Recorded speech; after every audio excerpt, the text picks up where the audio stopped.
Hello friends, it's Cindy Brumbaugh from CindyLeeBDesigns.com, independent Stampin' Up! Demonstrator. Today's card is called a Sliding Puzzle Fun Fold, and as you can see, I made two of these. I made a full-length video of these and then realized when I went to push the stop button that I had not recorded them. But I am going to go ahead and show you now I'm not even going to say it's hard because it's not hard, it's quite easy once you know the measurements. And I'm just going to show you how to put it together. I saw different renditions of this on Pinterest by different people, but I saw Susan Campfeld's, and I'm not sure if she came up with this, but I did use her measurements. So here we go. Thank you, Susan. I'm using the Decorative Trees bundle. It has those fun tree cutouts with all the different layering of the inside of the tree, like you can see on the red tree and the white tree with that filigree on there. And I'm going to show you on my blog. If you look underneath the YouTube description, it says visit my blog here. If you press that link, it takes you over to CindyLeeBDesigns.com, and you can see the photos of all the different ways I put them together on the gift bags that I made for my Stamp-A-Stack a couple weeks ago. So everybody really did love the stamp set. So I'm going to show you how to do the bones of this card. So this card is using a half sheet of our cardstock, 4 1/4 by 9 1/2, and then you just score it in 1 inch and 2 inches on each side. So if you were on your scoring board, you'd go 1, 2, 7 1/2, and 8 1/2 because it's 9 1/2. You went in 1 and you went in 2. That left you a 5 1/2 by 4 1/4. And on the inside here, you can see that white is 4 inches tall by 5 1/4. Funny story about this stamp right here. I have ran up and down the steps 15 times in the last hour and a half trying to make this video. Answering the door, turning down the TV, checking on my granddaughters, wondering where my husband was. So please forgive my rushedness. So here I put this on and I couldn't quite get it perfectly straight. And then when I did stamp it, I was always on an angle. So what I did is I just kind of curved the sentiment so that it kind of went like that, and it looked like it was supposed to be that way. So I just simply did the season's greetings and the may your days be merry that are in that stamp set. And then let me show you how I came up with the pieces on the outside. When you fold in these 2 inch, these 2 inches, but 1 inch increments there, you end up with your A2 size card that's 5 1/2 wide, 4 1/4 tall. So I wanted to do a border on mine, maybe a little different than some of the puzzle sliders you might see online, because I liked the green showing and it gave another color, because I was using the Take a Bow paper that has that traditional red and green in it. And so I made this the same size as the inside, which would have been 5 1/4 by 2. Then to get my 4 rectangles, I took my 4 inch side and put it at the top of my cutter, and I cut it in half at 2 inches.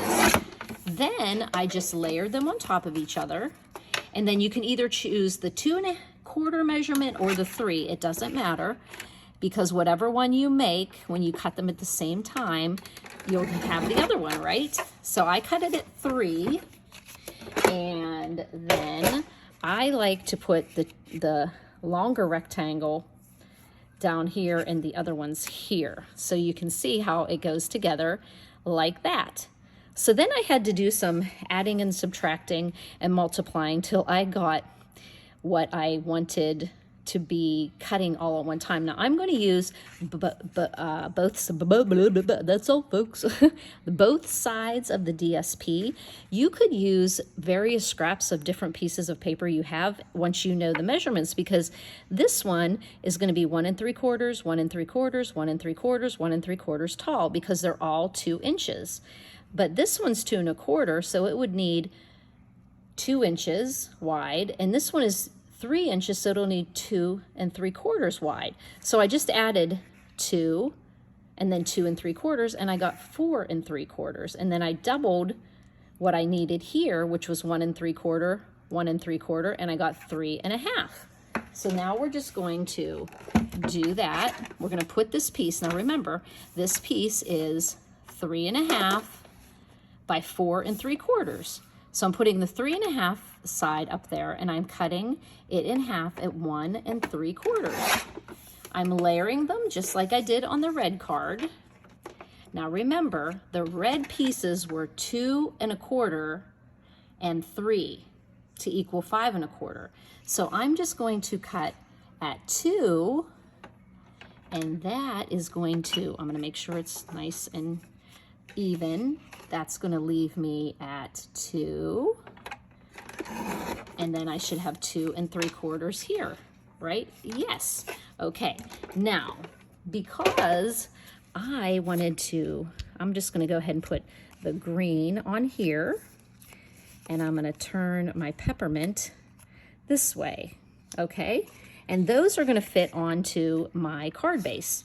And as you can see, like I said, I stamped the inside already.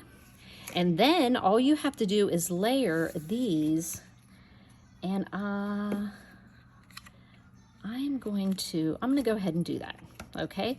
So I'm going to get my glue on here, and I'm going to layer that. Now remember, when you're putting this on, that you put it, if you first go to put it on and it looks like you're doing it wrong, you're not. Just remember that that these are not squares. So your paper is actually 2 inches tall, and 2 inches wide, but 1 3/4 tall.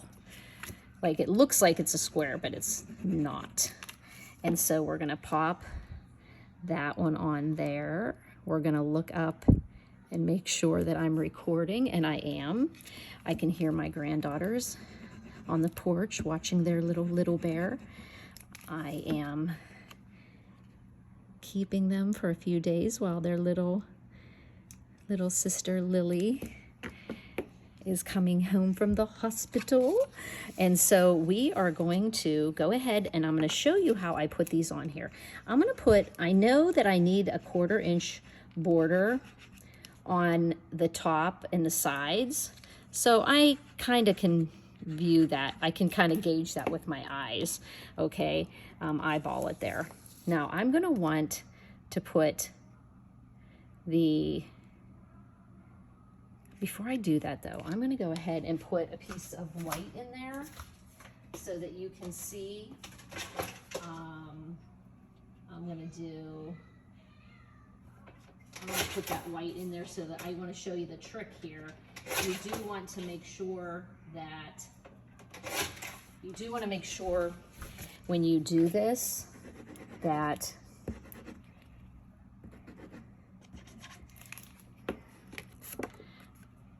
you have the white so that you can gauge where you're putting it, okay? So the white that's in there, it would already be stamped. But when you go to put this on, you're going to use that white line at the bottom to see that you make it flush with that, okay?